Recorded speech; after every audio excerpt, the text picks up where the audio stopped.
UPA ಸರ್ಕಾರದ ಮಹತ್ವಾಕಾಂಕ್ಷಿ ಯೋಜನೆ. UPA ಚೇರ್ಪರ್ಸನ್ ಆದಂಥ ಸೋನಿಯಾ ಗಾಂಧಿ ಅವರ ನಿರ್ದೇಶನದ ಮೇರೆಗೆ ಅಂದಿನ ಪ್ರಧಾನಮಂತ್ರಿಗಳಾಗಿದ್ದಂಥ ಮನಮೋಹನ್ ಸಿಂಗ್ರವರು ಈ ಒಂದು ಕಾರ್ಯಕ್ರಮವನ್ನು ಅನುಷ್ಠಾನಕ್ಕೆ ತಂದರು. ಕಾಂಗ್ರೆಸ್ ಪಕ್ಷ ಸಾಕಷ್ಟು ಕಾಯ್ದೆಗಳನ್ನು ಮಾಡ್ತು. ಕಾಯ್ದೆ ಅಂತೇಳಿ ಕಡ್ಡಾಯವಾಗಿ ಆ ಕಾರ್ಯಕ್ರಮ ಆಹಾರ ಭದ್ರತಾ ಕಾಯ್ದೆ, ಫುಡ್ ಸೆಕ್ಯೂರಿಟಿ ಬಿಲ್,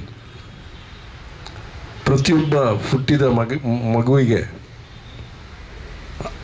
ಅವರಿಗೆ ಆಹಾರವನ್ನು ಕೊಡುವಂಥ ಹಕ್ಕನ್ನು ಕೊಟ್ಟಿದೆ. ಹಕ್ಕು ಅದು ಕಾರ್ಯಕ್ರಮ ಅಲ್ಲ, ಹಕ್ಕು ಅದು. ಪ್ರತಿಯೊಬ್ಬರಿಗೆ ಶಿಕ್ಷಣ ಕೊಡತಕ್ಕಂಥದ್ದು ಕೂಡ ಹಕ್ಕು. ಈ ಕಾರ್ಯಕ್ರಮ ಅಂತ ಹೇಳಿದರೆ ಹಕ್ಕು ಅಂತ. ಕಡ್ಡಾಯ ಶಿಕ್ಷಣ ನೀತಿ ಅಂತಿತ್ತು, ಅದನ್ನು ಬದಲಾಯಿಸಿ ಶಿಕ್ಷಣದ ಹಕ್ಕು ಅಂತ ಹೇಳೋದನ್ನು ಮಾಡಿತು. ಹಾಗೆ ಇನ್ನೊಂದು ಮಾಹಿತಿ ಹಕ್ಕು ಅಂತೇಳಿ, ಕೇಂದ್ರದಲ್ಲಿ ಕಾಂಗ್ರೆಸ್ ಸರ್ಕಾರ ಇದ್ದಾಗ ನಮ್ಮ ಸರ್ಕಾರದ ಏನಾದ್ರು ಲೋಪದೋಷಗಳು ನೀವು ಪ್ರಶ್ನೆ ಮಾಡಿ ಕೇಳಿ ಅನ್ನುವಂಥ ಒಂದು ಮಹತ್ವದ ಕಾಯ್ದೆ. ಅದು ಮಹತ್ವದ ಕಾಯ್ದೆ. ಶಾಹುಲ್ ಹಮೀದ್ ಅವರು ಸರ್ಕಾರ ಮಾಡೋದು, ನಮ್ಮ ಏನಾದರೂ ಕಾರ್ಯಕ್ರಮ ಇದ್ದರೆ ನೀವು ಪ್ರಶ್ನೆ ಕೇಳಿ ಉತ್ತರವನ್ನು ತಗೊಳ್ಳಿ ಅಂತ ಹೇಳುವ ಧೈರ್ಯದಲ್ಲಿ ಮಾಡಿರ್ತಕ್ಕಂಥ ಒಂದು ಕಾಯ್ದೆ ಅದು. ಅನೇಕ ಕಾಯ್ದೆಗಳು ಇವತ್ತು ಋಣ ಪರಿಹಾರ ಕಾಯ್ದೆ, ದೇವರಾಜ ಅರಸು ಅವರಿದ್ದಾಗ ಋಣ ಪರಿಹಾರ ಕಾಯ್ದೆ ಅಂತ ಹೇಳಿದರೆ ಅದು ದೊಡ್ಡ ಮಹತ್ವದ ಕಾಯ್ದೆ.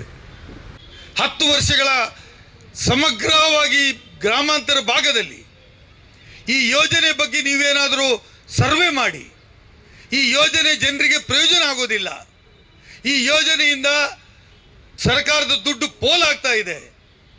ಈ ಯೋಜನೆಯಿಂದ ಬಡವರು ಕೆಲಸವನ್ನ ಮಾಡ್ತಾ ಇಲ್ಲ ಅಂತ ಹೇಳುವುದ ಏನಾದರೂ ನಿಮ್ಮ ಹತ್ರ ದಾಖಲೆಗಳಿದೆಯಾ? ಇದೆಲ್ಲ ಕಾಂಗ್ರೆಸ್ಸಿನ ಪಾರ್ಲಿಮೆಂಟ್ ಮೆಂಬರು ಪ್ರಶ್ನೆ ಮಾಡಿದ್ರು ಲೋಕಸಭೆಯಲ್ಲಿ. ಹೇಳಿ, do you have any survey ಈ ಕಾನೂನನ್ನು ನೀವು ತೆಗೀಲಿಕ್ಕೆ? ಉತ್ತರ ಇಲ್ಲ. ಉತ್ತರ ಇಷ್ಟೇ, ದ್ವೇಷ.